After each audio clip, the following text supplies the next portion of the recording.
Okay guys, welcome to another episode, actually episode 2 of your FourbeeFour, and today we have Adrian from the Subaru Club. Welcome Adrian. Thanks for having me. Hiya. Adrian is the president of the Subaru Club and has been a member for 10 years. Yeah, 9 to 10 years. Nine to 10 Blurry years. lines somewhere in there, yep. And we think his vehicle absolutely fits perfectly to our budget mod vehicles. So, okay Adrian, let's talk us through as to what year, make and model this is. Alright, so this is the 2007 XT Forester, 5-speed manual from the factory floor. Standard turbo, but I've added a few things along the way, so it's a lot to get through here. No problems. Okay, well we've got all the time in the world. Okie dokie. Well, let's start with the first and foremost. We'll start at the front with your bar and lights. Alright, so this is Super Extreme. They have probably been making lightweight Subaru bull bars for 20 years, I guess close to now, and they're probably one of two manufacturers for Subaru, but being the lighter alternative. This is actually cast aluminium rather than steel, so it just takes a lot of weight off the front of the car. The light bar, just a very generic locally sought light bar, nothing too fancy, but for occasional night driving I've found it very useful. Yeah, does the job. Does the job. Okay, and underbody protection. Is there any? So we've got a sump guard under here. The sump obviously hangs fairly low, so putting a metal sump guard on has probably been a fairly vital piece of equipment. That's probably one of the first things to add to these sort of vehicles. No problems at all. So that looks after a little bit of the impact. We'll talk about ground clearance later on in the piece. Okie dokie. So bull bar here, obviously you've got the sand flag on, which is a really good thing. I see you've got a factory mounted point here for your sand flag, which is a good thing. Yep. Next to it here we have the comms. Do you want to talk us through briefly what sort of area you've got and to... Yeah, it's a GME. This is the combo kit from GME, so you can actually unscrew this piece here and just put the stubby aerial on, so then you've either got the short range for over the hills, or this is for the open highway, just for a few extra kilometres in distance, and then in the cabin I've got the ultra compact GME unit. Yep, not a problem at all. And you obviously get fairly good comms with this aerial and the setup that you've got on it. Yeah, typically 10 to 15 k's, depending on how flat the terrain is. So it's really good. Like 10 to 15 k's, really good. Get a few big hills, you lose that quickly. No problems. Okay, well we'll take a bit of a walk around to the side of the vehicle now. Okie dokie. Now we're around the side of your vehicle here. So what we'll do is we will have a look at our first cab off the rank. Will be roof rack, awning, and then we'll just work our way down the car. Alright, so standard roll of roof racks, readily available, nothing too fancy about those, but the awning, recently upgraded to the Bush Ranger awning. They've just got a few improvements in their hinges and bracketing, but adding to that, I've actually got LED lights, front and rear for floodlights, with waterproof plugs, just keeps all the dust out. On top of that, I've actually added a remote control kit to these, so I can hop in the swag at night, turn them on and off at my leisure. And on the inside of the awning, there's extra LED strips all run along the inside as well. So yellow and white LEDs for the lights. Yeah, nice. That's very nice. Okay, doke. While we're at the side there, that's actually a really good setup. What's that? Is that 2.5 or a 3 metre? 2.5. And rolls out 2.5 as well. Yeah, oh good. Okay. Whilst we're down the side of the vehicle, let's us have a look at your wheels and tyres. So I've gone to the Toyo Open Country all-terrains after trying a couple of options and found these to be fairly long-lasting. A good all-rounder, but still fairly light in terms of all-terrains go, just because it's a daily-driven vehicle and I still want good on-road manners. In terms of the wheels, they're factory 16-inch alloys, swapped from a previous model because this came with 17s and low-profile sporty tyres, but going off-road you want a smaller rim, larger outside diameter tyre, so went the smallest factory tyres I could get. Yep, no problems. Of course, that gives you a bigger sidewall there, which certainly helps once you get it off-road. No problems whatsoever. I've actually added tyre pressure monitoring sensors to these. Yeah, okay. So these are internal sensors. So the outside valve cap's the same, nothing different here, use as normal, but on the inside it's actually got that pressure sensor mounted to the rim now, so I can keep live monitoring of the tyres. And your aftermarket, what brand are they? That's Promata. Promata. Yeah, and I've got a little screen in the dash there with live. No problems. And they work quite well? Yeah, overall it's been pretty good. I've got one sensor that's just dropped off recently, so I've just got to check if there's a battery issue or something like that in there, but otherwise they've been really good because I can add trailers when I tow a trailer. Yeah. I can chop and change with the spares because I've got screw-on sensors for the trailer. And with the live reading, this brand, I looked at a few and not many actually went down to the low pressures that we need to. Most of them only operated from 20 to 40 psi, but these actually are still accurate down to 10 psi that I use quite often in the sand. Nice. I was going to say that's a big step up from the tyre pressure monitoring system that I'm running, that I won't be running very soon because it's quite painful. Yep. No problems whatsoever. Standard side view mirrors, which is obviously because it's a daily driver. Yep. And they do the job quite nicely. Now you mentioned that you towed. Yes. Okay, what sort of things are we looking at towing? We're talking towing camper trailers? Camper trailer and a medium boat, 17-foot boat. So 17-foot boat. Okay, no problems. And these mirrors are adequate for that? They do. The boat's not overly wide. Yeah. Like some of the camper trailer, it's not too wide. The wheel track on the camper trailer is exactly the same as the vehicle. Yeah.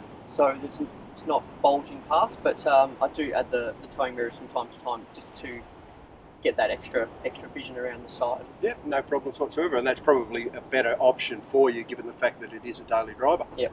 Very good. Okay, well we'll move along to the back of the vehicle now.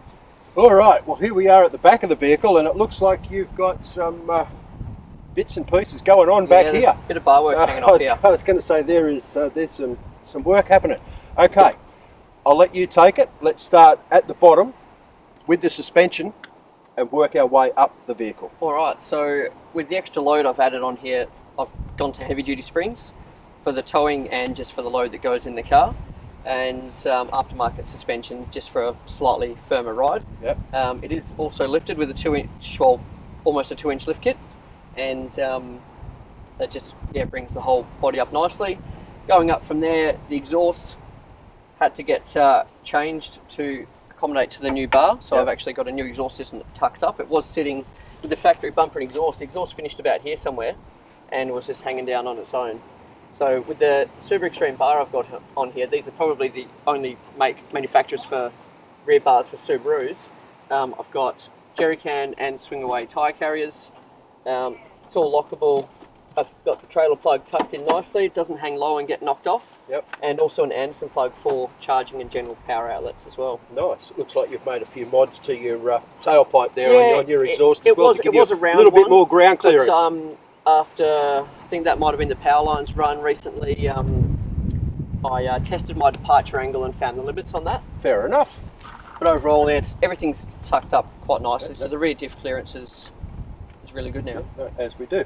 Okay, so jerry can holder on the back here. I see you carrying water because obviously we're not anywhere today where we would run out of fuel. Just a normal straight up run of the mill plunge of water. Yeah, so this is slightly custom made here. So I've actually drilled into the lid and put the Freha hand pumps from the caravans in. Oh yeah. And now I've got pumped water on the go whenever I need it. I do swap it for fuel depending on the type of journey I'm on. Yeah. And it's very, very handy having fuel or water on hand. What I've also done is swapped the number plate to the other side.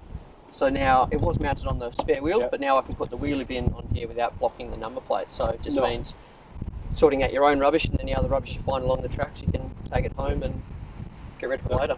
Absolutely, and not expensive at all, and incredibly important because we don't want to leave rubbish behind. And it's far easier just to throw your rubbish in the back there than it is having it float around in the car. And also I assume you do what most other people do when you're actually starting your journey before you've got rubbish. So you throw a lot of the recovery gear in there, like straps and that, particularly if they get muddy. It's always nice to whip a strap in. I haven't had to put muddy straps in there yet, but bags of ice. Getting bags of ice back to camp, I found it. Alright, so straight into the back of the car. We've actually rebuilt a false floor in here, mainly for safety, security and mounting everything down. The factory floor has got a lift up lid to access the tyre, no longer needed with the tyre on the outside now. So I've rebuilt it all with ply and pine, and it's securely bolted all around the vehicle. Now the fridge is actually tied down either side, as opposed to factory tie down points. You just get the four corners. If you tie the fridge down, you just got straps going diagonally across the car, and you can't put anything next to it. So now, I've got the fridge very secure. I got a little bit lucky when I was positioning it. I found a spot where the lid held up, so now I can get my things in and out, and then not have to hold the lid. With adding the side tables, this is something I was just added myself. getting things in and out. You can just got somewhere to put your fruit and veg when you're going between the fridge. And on the other side, this one also drops down, so when the stove comes out, the stove's now got a spot to cook from, so everything's just nice, neat, confined.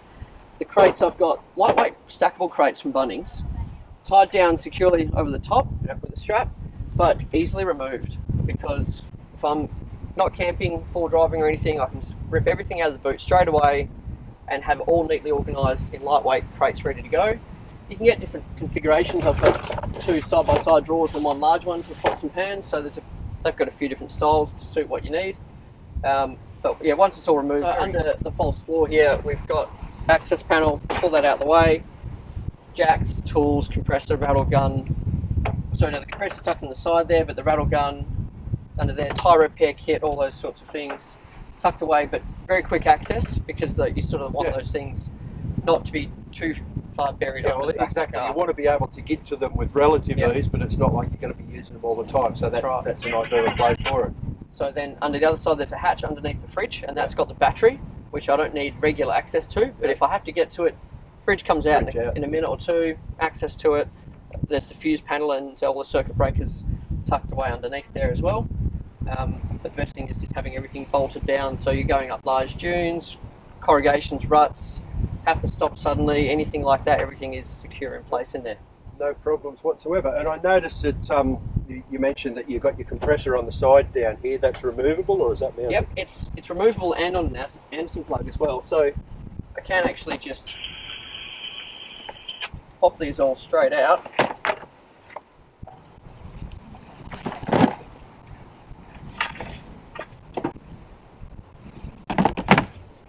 So the compressor is clipped down, so it's securely mounted. Yep. I've made a little holder for the hose. So now the hose is ready to go. Click it on, start pumping up tyres. It's mounted with an Anderson plug, so I can actually unplug it.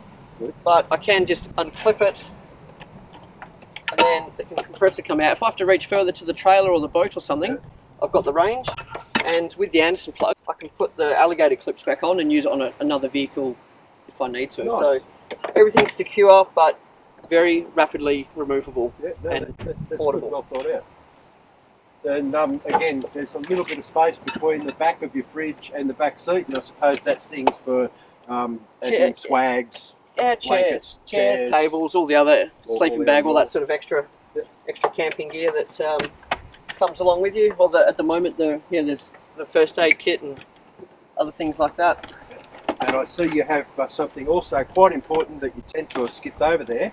And that's the fact is, I think I spy a fire extinguisher in there. You do indeed, not just any fire extinguisher. So this is tucked away in the corner, but as you saw, I just pulled it straight out. Very easy access and easy access. So this is actually from FireOne, relatively new to the market.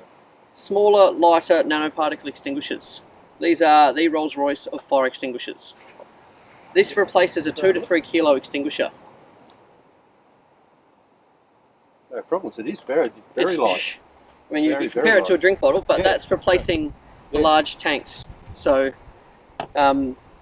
recently installed, and as good as it is, it's one thing I hope I'd never have to use. Well, absolutely. As opposed to the jerry can and the fridge, I'm happily using them all the time, but don't want to ever have to use it. The whole point with these is inexpensive and can save thousands of dollars in your vehicle or even your life. Yeah, cheap insurance as far as I'm concerned, 100%. Because in the middle of nowhere, you haven't got fire hydrants and hose taps to hook onto. You need to look after yourself. Yeah, and like I say, with a small fire extinguisher like that, if you have a vehicle fire, a small electrical fire or something like that in your vehicle, that's great. You can put it out, save your car, job well done. But I think one of the important things is when you do happen to go a little bit remote, you're driving through a lot of spin effects and stuff, more often than not, the vehicle will catch on fire underneath the vehicle because of the spin effects that gets caught around the exhaust pipe. And what we're actually looking at there is, yes, you're saving your vehicle, but potentially you're also saving your life, because in the dry, that fire can spread really, really quickly, and then that puts you in the firing line. Absolutely, it's a matter of seconds. You get probably less than 30 seconds, and if anything more than that goes up, if you can't get to your extinguisher in 30 seconds and get the car flame extinguished, then you're in a lot of strife. And if you're on your own, remote, then it's a long walk to anywhere, and you can't get the things out of your car in time because the whole thing's going up in flames. So all your supplies, food, water, emergency kit, all that's just unavailable. Absolutely. Okie doke, so that's really good. So what we will do now, and that was very impressive, the amount that you actually got in the back in such a small space, or what visually looks a small space, but obviously isn't, is very well done. It's just efficiency, just getting the most for all the little nooks and crannies that we can, packing it all tight, secure, so it can't go anywhere, but versatile, so I can use it as a daily, put other things in, and then go camping, and within an hour I can come home, load this up, everything's got a particular place, and be off. So on a Friday night after work, you can just bugger off and head out bush. That's awesome. Okay, so what we will do now is we'll take a look around the other side of your vehicle, jump in that driver's seat, and we'll have a look at where all the business work happens. All right, here we go. Okay, here we are in the driver's seat. Let's have a look at where all the business and hard work happens. All right. Talk us through. Starting with just getting into the car, I've actually added wetsuit material wet seats here. Yeah. So you go to the beach, you get muddy, dirty, anything like that, keeps the leather clean. And then down on the floor, deep dish rubber floor mats, trimmed to fit. You can see captures all the sand. I can lift that out, tip it out, and underneath, very, very clean, new factory carpets. That's actually impressively clean. So yeah, you can keep your car in good condition, pull them out, clean them all the time, not a drama. Getting further into it, we'll work our way across from right to left. So we've got the ultra gauge here. This reads the ECU, all sorts of parameters there, fuel, trip meters, and any of your engine codes. So with the modern vehicles, I find you trip an engine code, might go into limp mode or something, and you can't just pop to a mechanic and get it fixed anymore because you could be too far away and your car's running in limp mode, so it's going to take a long time to drive it. So being able to be self-sufficient in the middle of nowhere, very, very vital. Around $100, $120. There's all sorts of brands for these. I went with this one because it's hardwired, it stays plugged in. There's a few Bluetooth versions that link to your phone, but I'm just happy just to leave this sitting in the car the whole time and not have to kind of deal with the phone. It's nice and slimline as well, that one. Yeah, very small, compact screen, and with all the live readings of fuel, you actually get a pretty good idea of how you're travelling with your fuel economy on certain trips as well. Whether you're using a bit more than expected or anything like that. Engine temps are very important. I've got warnings on set for my engine temperatures, so anything, if it goes 2 degrees over its normal, I start getting warning alarms going off. You can catch any problem sooner rather than later. Could be a hot day, or it could be a split hose in your radiator somewhere. So absolutely. And speaking of normal temperatures, all vehicles are different. What's your normal running temperature on this? So normal for this is 88 cold, and that cycles up to about 85, 86 degrees under normal running. It can hit, 88 to 95, 96, and then 98 is probably its upper limit for its regular cycles. Yep. You might be pushing up a hill with a camper trailer on or anything like that. But once you start hitting 99, 100, it's definitely out of its comfort zone. So I set my alarms at 101. Yep. And that way I know anything beyond its comfort zone, because you might hit 100 degrees, 10 seconds later it cools down when you go the other side of the hill. Yeah. So it could just be a temporary thing. So anything more than that is where I set the alarm, because I know it's something that's just not right. No problems. And everything else in here, okay, we've got... So we've got the big Garmin up here. Tucked in the corner, you probably have to move around to see that one. That's actually the tyre pressure monitoring system. Yeah. So you can see I've got 13 PSI on the tyres. One sensor's missing from the top right, I think, with the flat battery, and the other one's actually on a rim at home. So hence it's not reading, and it'll actually flick screens every now and again to the trailer. So if you got the trailer hooked up with the extra sensors, it just flicks between the two screens there. Yep. Going across, we've got the Garmin, nice bright screen in the daylight, and easy to use touch screen. Their older one had one for 7 years and recently replaced it. The change in technology over the 7 years has been fantastic. It's included some base topo maps as well, which is regionally handy, but then you can add more detailed topo if you wish. It does plot where we've been today.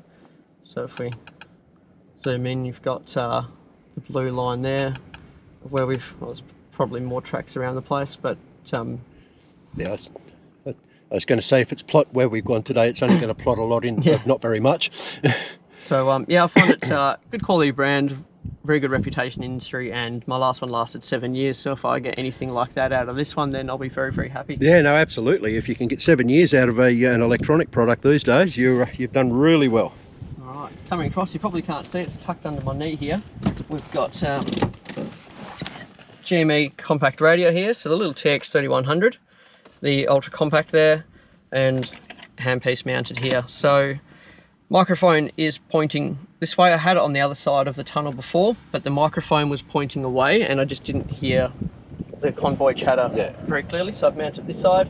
Being so slim, it doesn't actually get in the way of my knees, or I don't bump it or anything like that, so you couldn't do that with the larger units.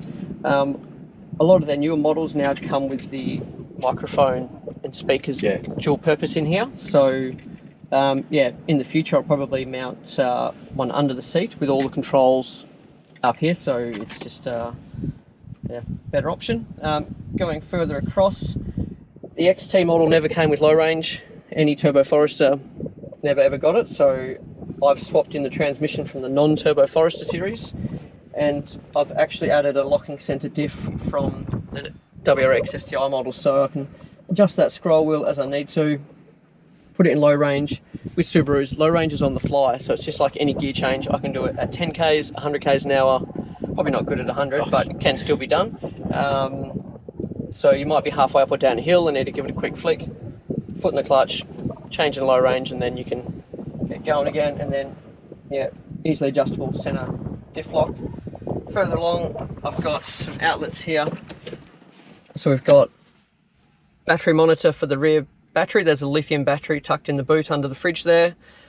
Then I've got cigarette lighter plug outlet, and then dual USB outlets. So that's for charging phones and cameras and all the little incidentals, because most things run off a USB charger now.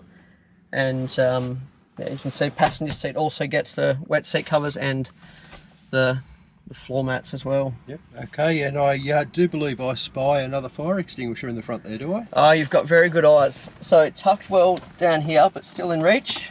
Another one straight out, clips in well, but easy to grab. So this is another Fire One extinguisher, same brand as the one in the boot, but slightly more compact, because I had the 1 kilo extinguisher in the front, but it just gets in the way of the passenger sliding the seat back and forward. It's a bit clunky. It actually weighs 2 kilos.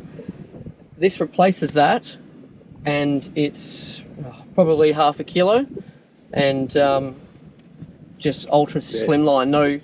Nothing to catch on a handbag or anything we're trying to pull in and out there, and very quick and easy in and out of the mount there. So that's awesome. Okay, now obviously depending on what time and what year the viewers are watching this, an indication of the price. Are we talking $100? Are we talking $50? All right, so yeah, this model here at $99. Yep. And the one in the boot is $129 off the top of my head, or thereabouts. Okay, so in round figures, we're talking $100 for potentially saving 20,000. Yeah, 15-20 grand worth of vehicle. Yeah, so it's a small percentage. It's definitely one of the items that's often forgotten, but should be prioritised amongst many other things. Look, I enjoy a drink, but for 2 cartons of beer, I think I'd rather spend the money on a fire extinguisher than 2 cartons of beer and drink water for a day. Yeah, absolutely. So first priority, have one within reach of the driver's seat. Yeah, absolutely. Because that's where you are the whole time. Yeah. If anything happens, you've got to be able to grab it. I've got the luxury of a second one in the boot, should I need a bigger one, or I might be parked up outside. And although they're a bit of a different fire extinguisher, they're obviously very easy to use, self-explanatory, because I think that's important if you're travelling with a passenger that doesn't normally go out with you. If they need to grab it in an emergency, it needs to be really easy to operate, and those there's no maintenance on these either, whereas the traditional ones, you have to give them a knock every now and again so the powder contaminants don't kind of clog up and then become useless. So this is more effective on more types of fires and simpler to use. Pin, button, and a direction to point it. So it's literally pull the pin, push the button, off you go. You can, as you said, you can work it for anyone that hasn't picked up one before. You'll be able to get it working very, very quickly. Yeah, absolutely. No problems. Okay, well, what we might do there is we'll leave having a close look at the vehicle. might set up a couple of chairs and have a bit of a bevy while we talk about a few things. Yeah, absolutely. No problems. Good. Alrighty, first cab off the rank. Good health. Cheers. Thank you.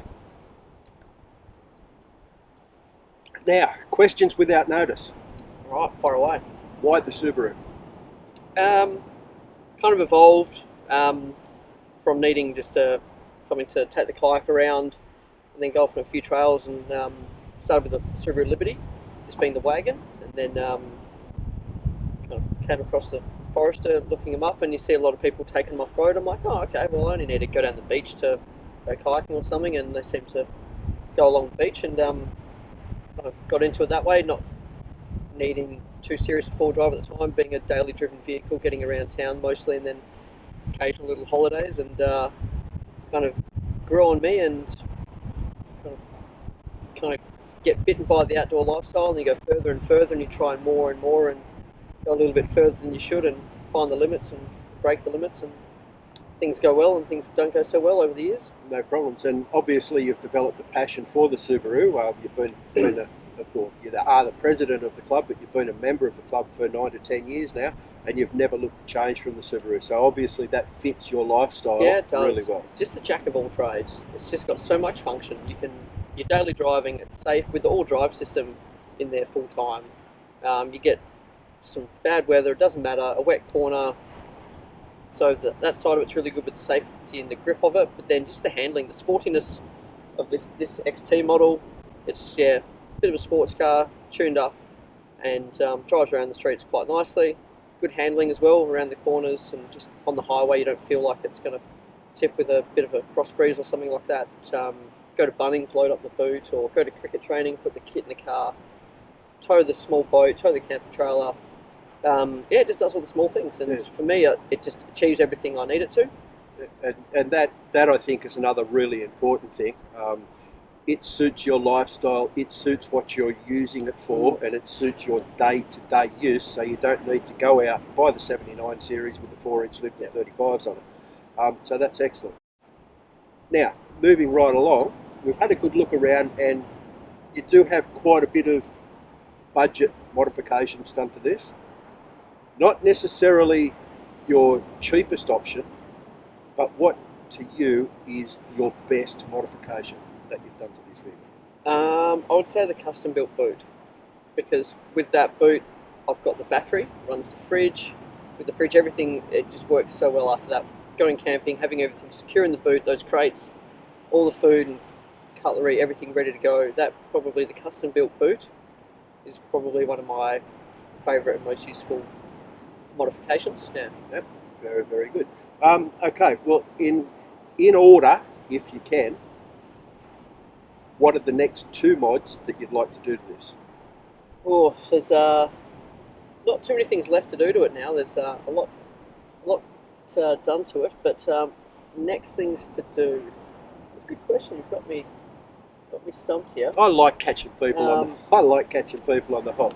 But what it tells me, your answer that tells me, is that you've got this pretty much close to exactly what you want. Yeah. So you're not searching for anything else to add to it, which to me indicates that yes, you've spent a fair bit of time giving it thought, and that it fits you.